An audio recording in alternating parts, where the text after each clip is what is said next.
Assalamualaikum warahmatullahi wabarakatuh, sahabat konsep kehidupan channel dimana saja berada, sehat walafiat ya. Pada kesempatan ini saya akan menyampaikan satu informasi tentang debat nasab ya, debat atau diskusi nasab antara Pak Alawi dengan Kiai Haji Madudin.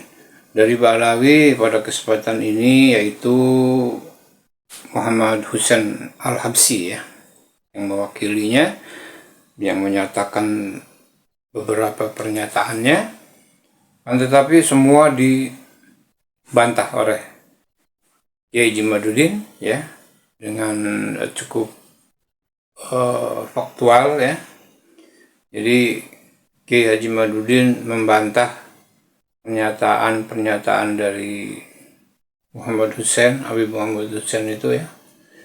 Sebab apa, dalam diskusinya Habib Husain ini ya katakanlah membaguskan kepada Pak Alawi ya, tapi tidak dengan alasan yang realita ya. Jadi hanya biasa cerita halusinasi saja ya, cerita biasa. Jadi bukan berdasarkan fakta atau faktual atau data otentik, misalnya pada tanggal sekian, tahun sekian, ini buktinya, ini silsilahnya, dan ini yang membuatnya. Tidak seperti itu, hanya menceritakan tentang hukum-hukumnya saja ya. Dan kemudian oleh Kiai Haji Madudin dibantah, dijawab, argumentasinya ya dijawab ya, sesuai dengan apa yang dimaksud oleh Habib Husain ya. Dan nampak, terlihat dan terdengar sengit ya, sebab bantahan ini atau diskusi ini pun sifatnya tidak mouth to mouth ya, jadi bukan dari mulut, bukan langsung ya, tapi hanya dari perkataan ke perkataan, jadi dari satu rekaman ke rekaman gitu ya. Ya baik sahabat ya, nampaknya polemik nasab memang belum ada satu kesimpulan dan kesepakatannya, sebab Pak Alawi terus mempertahankan, tidak menyadari kalau mereka itu memang bukan keturunan Rasulullah, tapi walaupun mereka tidak punya kuat bukti otentiknya, tetapi mereka tetap menjaga ya, tetap mempertahankan ya. Ya mungkin karena malu atau mungkin karena sudah enak ya jadi Pak Alawi yang tersambung ke Rasulullah ya. Ya untung saja, karena sikap-sikapnya yang kurang disukai oleh para ulama dan kiai Indonesia, sehingga terjadilah penelitian nasab ini.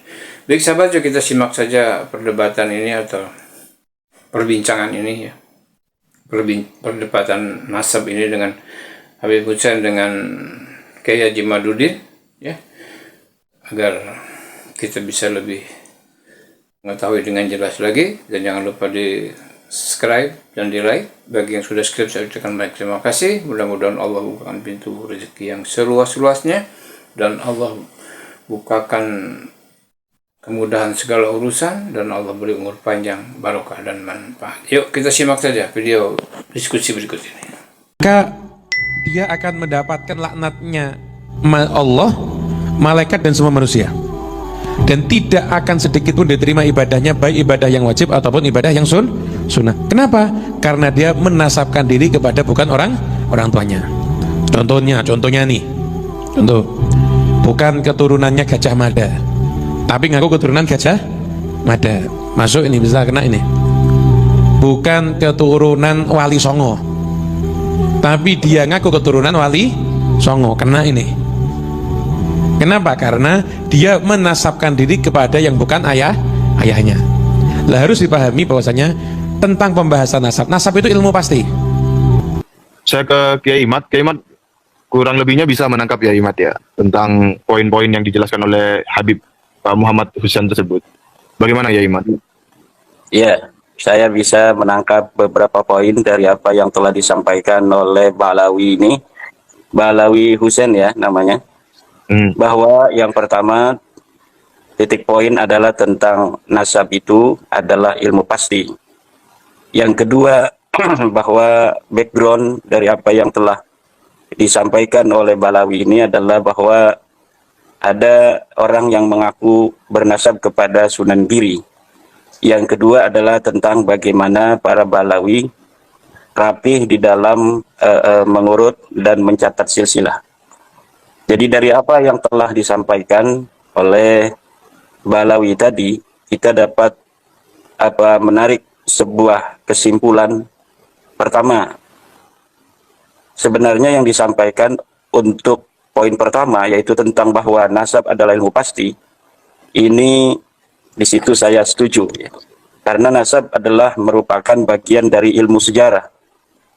Menurut sebagian para ahli, sejarah adalah termasuk di dalam ilmu pasti. Sebagian yang lainnya mengatakan bahwa sejarah bukan ilmu pasti. Dari perbedaan sudut pandang dua kutub ini sebenarnya muaranya sama. Mereka yang mengatakan bahwa sejarah adalah ilmu pasti, yang dimaksud di dalam sejarah itu adalah sejarah masa lalu yang betul-betul terjadi berdasarkan dengan bukti yang faktual, yang empiris. Maka disebutlah itu sejarah sebagai ilmu pasti. Adapun sejarah yang mengalami pembelokan, kemudian disebut sejarah, itu ada kaitnya. Sejarah palsu misalnya, atau sejarah yang telah mengalami pembelokan. Kemudian menurut yang kedua bahwa sejarah itu bukan termasuk ilmu pasti, mereka menganggap kait-kait tentang sejarah itu, bahwa ada sejarah yang asli, ada sejarah yang palsu, itu itu tetap disebut dengan sejarah walaupun dengan penamaan tambahan, yaitu sejarah palsu. Tetapi menurut kelompok pertama, sejarah adalah ilmu pasti. Yang dimaksud dengan sejarah adalah sejarah yang betul-betul faktual terjadi pada masa di mana sejarah itu diatribusikan titik mangsanya. Adapun hal-hal yang fiksi, hal-hal yang hanya bersifat dongeng atau pembelokan sejarah, maka itu sama sekali tidak bisa disebut sebagai sebuah sejarah. Karena nasab bagian daripada sejarah, maka nasab juga ada ilmu pasti. Itu saya setuju sampai di sana apa yang dikatakan oleh Ba'lawi Husain tadi, bahwa nasab adalah ilmu pasti. Oleh karena itu, tadi dia juga mengatakan bahwa nasab tidak bisa diisbat oleh mimpi. Apalagi dapat nasabnya itu dari mimpi. Ini sesuai dengan apa yang telah dikatakan oleh seorang pakar nasab yang bernama Syekh Khalil bin Ibrahim Ad-Duwailimi dalam kitabnya Muqaddimat fi Ilmil Ansab, bahwa yang dinamakan dengan isbat nasab la yasbutu birru'yah. An-nasabu la yasbutu birru'yah, artinya bahwa nasab tidak bisa diisbat oleh mimpi-mimpi. Nah, cuma sayangnya Ba'lawi tadi itu membuat contohnya kepada nasab Sunan Giri. Saya ini keturunan Sunan Giri. Tuh, kok kamu bisa tahu? Iya, saya tuh pernah naik bus, ketemu sama bapak-bapak tua, dibilangin, kamu itu keturunan Sunan Giri, berarti saya ini keturunan Sunan Giri. Ini berarti yang ngomong sama yang diomongi jeleknya podo ini berarti. Kemudian Ba'lawi tadi juga mengatakan bahwa kalau para habaib Ba'lawi itu nasab mereka tercatat dengan rapi. Bahkan ada seorang nasabah dari Ba'lawi yang mampu untuk menghafal dengan catatan yang rapi seluruh Ba'lawi yang ada di Indonesia dan Malaysia. Di kalangan para habaib, nasab ini dijaga. Ada orang-orang tertentu yang memang berkhidmat untuk mengurus nasab. Dan ada namanya pohon nasab. Dulu tuh generasi terdahulu, mungkin sekitar 60 tahun, 70 tahun yang lalu, ada namanya Habib Ali bin Ja'far As-Segaf. Beliau ini Masya Allah, itu beliau insya Allah nasabnya habaib se-Indonesia dan Malaysia punya semuanya beliau. Di bawah pohon begitu. Jadi orang ngaku-ngaku langsung ketahuan, ada enggak di bawah? Enggak ada. Berarti bukan. Punya semuanya beliau ini. Betul, Masya Allah, khidmat kepada urusan nasab luar biasa. Ini ada falasi di sana yang disampaikan oleh Ba'lawi tadi. Ya, sebenarnya apa yang telah disampaikan oleh Ba'lawi tadi itu membentur kepada nasab Ba'lawi sendiri. Di mana nasab Ba'lawi ini pada permulaan abad 9 itu persis seperti apa yang dikatakan oleh Ba'lawi tadi, bahwa nasab Ba'lawi sama sekali tidak dapat ditemukan referensinya sebelum pengakuan Ali bin Abu Bakar As-Sakran. di tahun 895 Hijriah. Kemudian di dalam kitab Al-Burqatul Musiqah banyak sekali riwayat. Salah satunya adalah riwayat bagaimana katanya seseorang bermimpi. Kemudian dalam mimpinya itu Rasulullah datang dan menitipkan Balawi sebagai titipan keturunan dari Rasulullah. Maka yang disampaikan oleh Balawi tadi, Husain Al-Muhdar siapa tadi? Husain Al-Habsyi. Husain Al-Habsyi itu membentur atau mendobrak atau menghajar daripada Nasabiyah sendiri pada abad yang ke-9. Kemudian juga dalam kitab An-Nur Safir, Mas Rifki, itu ada sebuah riwayat di mana seorang yang bernama Syihabuddin Ahmad, yang Syihabuddin Ahmad ini ada di abad ke-10 Hijriah. Di dalam kitab An-Nur Safir itu diriwayatkan bahwa ketika dia masih mengalami keraguan tentang makam Ahmad bin Isa yang ada di Hadramaut, dia berada dalam keadaan tidak ingat. Ya. Kemudian Ahmad bin Isa datang kepadanya, kemudian dia bertanya kepada Ahmad bin Isa, apakah betul makammu itu yang ada di Hadramaut ini, wahai Ahmad bin Isa? Kemudian Ahmad bin Isa mengatakan, na'am. Dari situ kita dapat menarik sebuah benang merah antara apa yang diucapkan oleh Balawi Husain Al-Habsyi tadi dengan riwayat-riwayat yang ada di dalam nasab Balawi yang penuh dengan haluisme, yang penuh dengan nilai-nilai yang seperti yang dikatakan oleh dia. Satu sisi dia mengatakan bahwa nasab itu adalah ilmu pasti, di sisi lain banyak riwayat-riwayat di dalam tradisi literatur Balawi yang mengatakan bahwa beberapa macam item-item sejarah kenasaban mereka itu diisbat oleh mimpi, walaupun itu di dalam Alkitab Al-Burqatul Musiqah secara empiris kita dapat melihat di dalam kitab itu nasab mereka itu mulai dibangun pada abad 9 itu. Tetapi nasab Balawi ini nasab yang betul-betul keluar, yang betul-betul muncul, timbul di abad 9 itu. Rumel Abbas pernah mengatakan bahwa sebenarnya Ali As-Sakran bukan yang pertama. Karena di dalam nasab itu, di dalam kitab Al-Burqatul Musiqah itu, Rumel Abbas itu mengatakan bahwa Ali As-Sakran hanya mensyarahi atau mengomentari sebuah syair yang diciptakan oleh Bakusir. Rumel tidak tahu kalau Bakusir itu adalah temannya Ali As-Sakran itu sendiri. Bisa jadi puisi-puisi yang diciptakan oleh Bakusir itu adalah puisi pesanan dari Ali As-Sakran karena dia masih hidup sama gitu. Dia adalah murid daripada pamannya Ali As-Sakran itu. Ya kalau misalnya orang yang hidup satu masa, kecilnya bareng, saya lagi bikin kitab nih Al-Burqatul Musiqah tentang nasab Balawi. Coba tolong dong bikin puisi tentang nasab kami. Sehingga bukan hanya dari kami kalangan Balawi yang mengisbat nasab kami, tetapi dari orang lain juga mengisbat. Itu bisa saja terjadi. Maka sejarah dan nasab itu jangan sampai masuk di dalam filsafat yang abstrak.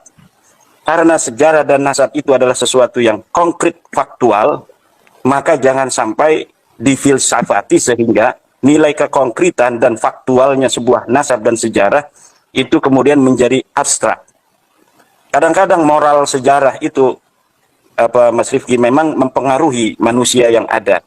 Ya, tetapi kejujuran seorang sejarawan di dalam bagaimana dia menulis sehingga menghadirkan sebuah historiografi yang betul-betul nyata terjadi di masa lalu ini sangat penting agar apa? Kemenangan, kekalahan, kegetiran, kepahitan, kemanisan, itu semuanya dapat terekam, kemudian jadi pelajaran untuk kita hari ini dan masa depan di dalam membangun peradaban.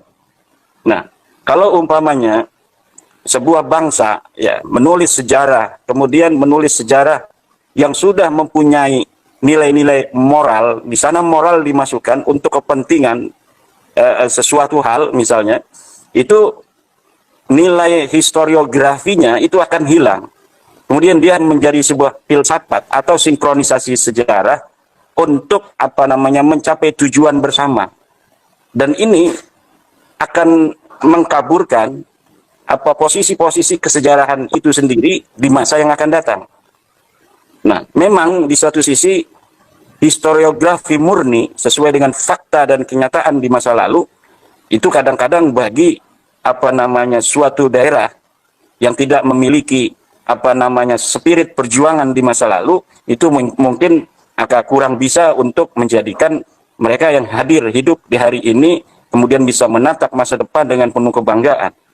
Nah, tetapi para pakar ini sedang mengadu apa namanya teori. Apakah penting kita untuk menghadirkan sejarah apa adanya atau kita harus mengkolaborasikan sejarah dengan moral sejarah sehingga suatu apa namanya itu sejarah yang tidak baik di masa lalu kemudian tidak menjadikan orang-orang yang terkait dengan kedaerahan sejarah itu terjadi tidak menjadikan dia menjadi orang-orang yang inferior. Nah, kalau misalnya seperti daerah-daerah tertentu, ini sebut saja Banten misalnya, Mas Rifki, ini sebagai contoh saja. Iya. Itu sejak 1800, di mana VOC itu kemudian bangkrut, kemudian Perancis, Belanda, kemudian betul-betul menjajah, karena sebelumnya kan sejarah yang mengatakan kita dijajah 350 tahun itu tidak sesuai dengan fakta. Karena faktanya sejak kedatangan Cornelis de Houtman ke Banten pada tahun 1590-an itu, dia datang untuk pertama kali sebagai pedagang. Kemudian sampai 1800, dari mulai 1600 sekitar 200 tahun itu mereka hanya mengadu domba antara satu apa namanya kerajaan dan kerajaan lainnya. Nah, kemudian kerajaan Banten yang telah dikuasai secara ekonomi sejak 1682 sampai 1800, kemudian betul-betul dihancurkan oleh Prancis Belanda itu pada 1808. Sejak itu masyarakat Banten itu berontak karena dia telah merasa betul-betul dijajah. Maka baru beberapa tahun sejak keruntuhan daripada Kesultanan Banten 1808 dia diruntuhkan dengan apa namanya perang dari Sultan Aliuddin yang memenggal kepala seorang Belanda yang bernama Peter de Puy. Kemudian disusul dengan Kiai Nuriman yang memberontak dari Pandeglang, disusul oleh Mas Jebeng, disusul oleh tahun berikutnya oleh Mas Jakaria, disusul tahun berikutnya oleh apa namanya Cilegon, kemudian disusul lagi oleh Nyimas Gampara, Nyimas Melati. Kemudian setiap tahun sampai perang Cikande dan perang Caringin itu setiap waktu terjadi sebuah peperangan sampai 1926. Kemudian apa namanya sampai sebelum merdeka. Maka moral sejarah masyarakat Banten yang anti penjajahan itu kemudian mengkristal sampai sekarang bahwa kita anti kepada penjajahan. Dan yang nilai-nilai seperti itu, sejarah yang secara faktual memang betul-betul terjadi di masa lalu, apabila kesejarahan itu kemudian dicatat apa adanya, itu tidak menjadi masalah, bahkan akan menjadi spirit yang sangat kuat bagi masyarakat untuk apa namanya dia itu muncul sebagai manusia-manusia merdeka, manusia-manusia yang ingin menjadi manusia yang tidak ada dalam kendali orang lain. Tetapi kalau semacam Ba'lawi, ini kita sebenarnya mau ngomong Ba'lawi. Alhamdulillah ini sudah ada Kiai Haji Dr. Ubaidillah Tamam Al-Mutamakin.